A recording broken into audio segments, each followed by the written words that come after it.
Hola, vamos a compartir un texto ya en 1 Samuel capítulo 17, la famosa historia de David y Goliat, pero al principio, sí, no vamos a ver todo el texto, sino de los versículos del 1 al 16. Oramos para comenzar.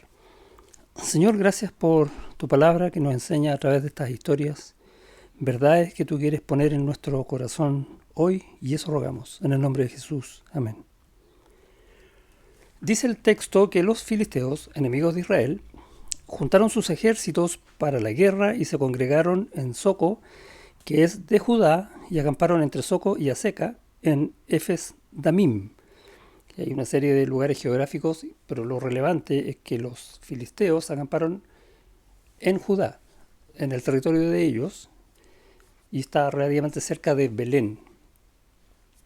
Y luego en el versículo 2 dice, también Saúl y los hombres de Israel se juntaron y acamparon en el valle de Ela y se pusieron en orden de batalla contra los filisteos. Y los filisteos estaban sobre un monte a un lado, e Israel estaba sobre otro monte al otro lado, y el valle entre ellos. Entonces tenemos la película más o menos clara. A un lado están los filisteos, al otro lado están los israelitas, el valle entre medio donde se suponía que se iba a librar una guerra. Pero la guerra en ese entonces no funcionaba como nosotros tenemos, no sé, alguna idea en la cabeza, como vemos en las películas o cosas así, sino que va a salir alguien de un bando a desafiar a otro alguien del otro bando, ¿ok? Y eso es lo que sucede en el versículo 4, perdón. Salió entonces del campamento de los filisteos un paladín, el cual se llamaba Goliat de Gat, y tenía de altura 6 codos y un palmo, y empieza a describir cosas acerca de este guerrero que era inmenso. Entonces, ¿qué es lo que está mostrando el texto? Que es alguien que es muy difícil de derrotar. ¿Ok? Versículo 8, y se paró y dio voces a los escuadrones de Israel, diciéndoles, ¿para qué os habéis puesto en orden de batalla? ¿No soy yo el filisteo y vosotros los siervos de Saúl? Escoged de entre vosotros un hombre que venga contra mí. Si él pudiere pelear conmigo y me venciere, nosotros seremos vuestros siervos, y si yo pudiere más que él y lo venciere, vosotros seréis nuestros siervos y nos serviréis. Y añadió el filisteo, hoy yo he desafiado al campamento de Israel, dadme un hombre que pelee conmigo. Entonces hay un desafío. ¿Quién va a pelear contra este hombre? Y es interesante cómo se jacta este filisteo diciendo, no soy yo filisteo, o sea, no soy yo superior a ustedes, básicamente lo que está diciendo.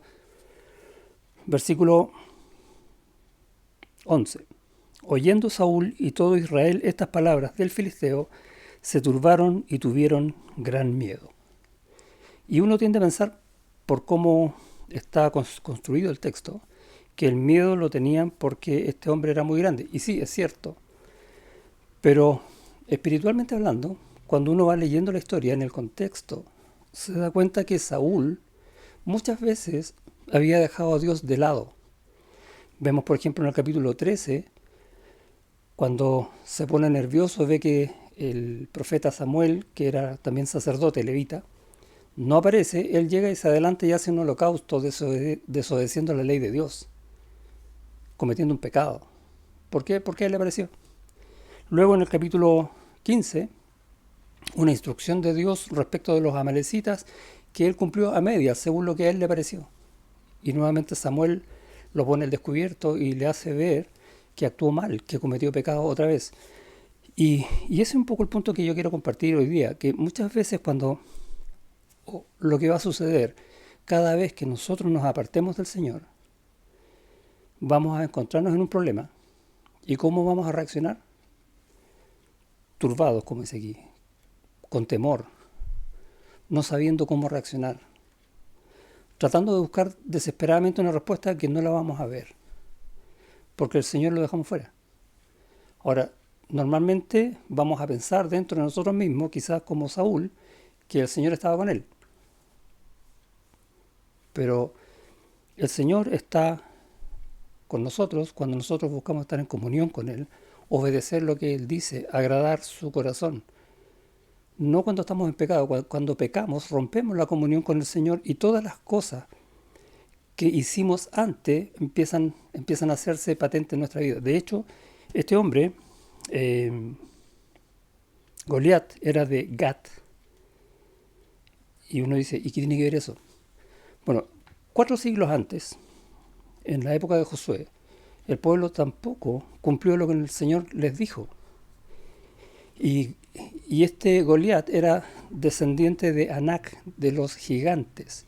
Y dice allá en Josué capítulo 11, versículo 21, también en aquel tiempo vino Josué y destruyó a los anaseos, los hijos de Anac, de los montes de Hebrón, de Debir, de Anab y de todos los montes de Judá y de todos los montes de Israel. Josué los destruyó a ellos y a sus ciudades.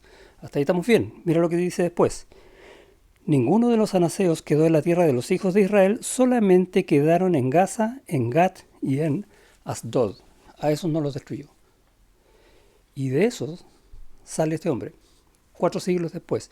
A veces nuestro pecado de mucho tiempo después nos cobra en un tiempo donde el Señor prueba nuestro corazón. ¿Cómo vamos a responder?